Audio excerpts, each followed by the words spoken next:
வணக்கம். இந்த காணொளியில் மகோகனி மரக்கன்றுகள் பற்றி தான் பார்க்க போகின்றோம். நமது இயற்கையோடு இணைந்திருப்போம் யூடியூப் பக்கத்திற்கு புதியவர்கள் வந்திருந்தால் சப்ஸ்கிரைப் செய்து உங்களுடைய ஆதரவை தரும்படி அன்போடு கேட்டுக்கொள்கின்றோம்.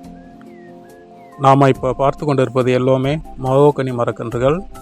நல்ல முதல் தரமான கன்றுகள் இவை எல்லாமே. ஒரு 3 அடியிலிருந்து 5 அடி முடிய இந்த கன்றுகள் இருக்கும்.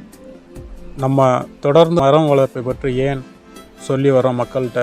ஒரு மரம் வளர்ப்பை உங்களுடைய வாழ்நாள் பழக்கமாக மாற்றிக்கொள்ளுங்கள் அப்படின்னு சொல்கிறோம். அதாவது இப்போலாம் பொழுது போலாட்டியே குடிக்க போவாங்க, சாராயம் குடிக்க போகிறாங்க, தேட்டருக்கு போகிறாங்க, இல்லாட்டி நண்பர்களோடு சேர்ந்து ஊர் சுற்ற போகிறாங்க. அந்த மாதிரி பழக்கத்தெல்லாம் விட்டுட்டு இந்த மாதிரி சில கன்றுகளை நட்டு அந்த கன்றுகளுக்கு நீர் ஊற்றி அந்த கன்றுகளை வளர்ப்பதை தங்கள் வாழ்க்கையில் ஒரு பழக்கமாக மாற்றிக்கொண்டால் அவை எதிர்காலத்தில் அவர்களுக்கு பெரு உதவியாக இருக்கும்.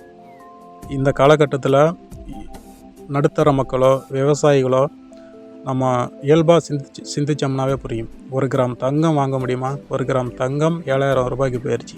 அதாவது 2024 ஏப்ரலில். அடுத்தடுத்த ஆண்டுகளில் அதோட நிலைமை என்னவாக இருக்கும் அப்படிங்கிறத நம்ம யோசித்து பார்க்கணும். இந்த காலகட்டத்தில் நம்ம சிறிய அளவில் முதலீடு போட்டு நமக்கு எதிர்காலத்தில் ஒரு நல்ல லாபம் தரணும் அப்படின்னா நம்மளால் எது மேலே முதலீடு பண்ண முடியும் அப்படின்னா இந்த மரம் வளர்ப்பில் தான் முதலீடு பண்ண முடியும். நம்ம இப்போ பொதுவாக ஒரு 10 கன்றுகள் வாங்கி நம்ம வீட்டுகளில் கொஞ்சம் இடம் இருக்குது அப்படின்னா அந்த இடத்துல வாங்கி இந்த கன்றுகளை வைத்து நட்டோம் அப்படின்னா அது கண்டிப்பாக ஒரு 15 ஆண்டுகள் கழித்து நம்ம இன்றைக்கி ஒரு கன்றுக்கு 100 ரூபாய் செலவு பண்ணுறோம் அப்படின்னா ஒரு 15 வருஷம் கழித்து கண்டிப்பாக அதன் மூலம் நமக்கு ஒரு 10,000 ரூபாய்க்கு மேல் கண்டிப்பாக வருமானம் கிடைக்கும்.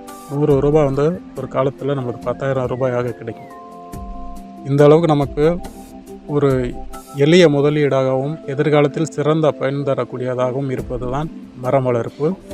இப்போ நம்ம மரம் வளர்ப்பு நமக்கு மட்டும் பயன் தரணும் அப்படின்னு நினைக்கக்கூடாது.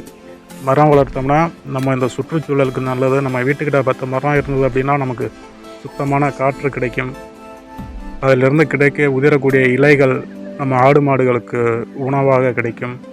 ஒரு அடுத்தடுத்த இதனால் பயன் அப்படியே சங்கிலி மாதிரி சுழன்று வந்து கொண்டே இருக்கும். மரம் வளர்ப்பு அப்படிங்கிறது ஒரு மிகப்பெரிய நன்மையை நமக்கு தரக்கூடியது. இவை நமக்கு பொருளாதார ரீதியாகவும் நமக்கு பேர் உதவியாக ஒரு காலத்தில் இருக்கும்.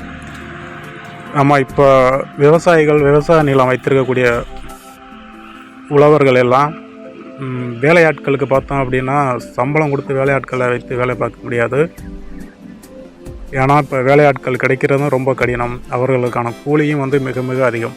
இதையெல்லாம் நம்ம சமாளிக்கணும் அப்படின்னா நம்ம கண்டிப்பாக மரம் வளர்ப்பில் ஈடுபடணும். அதாவது ஒரு முழுமையான விவசாய நிலத்தையும் மரம் வளர்ப்பில் கொண்டு போயிடாமல் நம்ம 1 ஏக்கர் நிலம் வைத்திருக்கோம் அப்படின்னா அந்த நிலத்தை சுற்றி ஒரு 80 கன்றுகள், அதாவது 1 ஏக்கர் நிலத்தை சுற்றி இருக்க வரப்பில் 10 அடி இடைவேளை விட்டு வைத்தோம் அப்படின்னா 80 மரக்கன்றுகளை வைத்து வளர்க்கலாம்.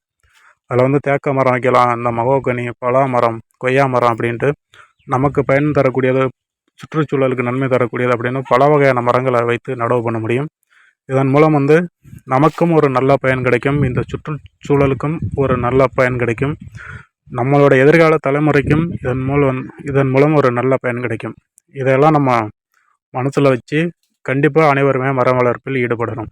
ஏன்னா நம்மளை நம்மளே பாதுகாத்து கொண்டாதான் நம்ம ஒரு மாற்று வழியை யோசித்து மாற்று வழியை பின்பற்றினாதான் அடுத்த எதிர்கால தலைமுறைக்கு நம்ம செய்த தொழில் ஒரு நல்ல தொழில் அப்படிங்கிறத கொண்டு போய் மனசில் வைக்க முடியும்.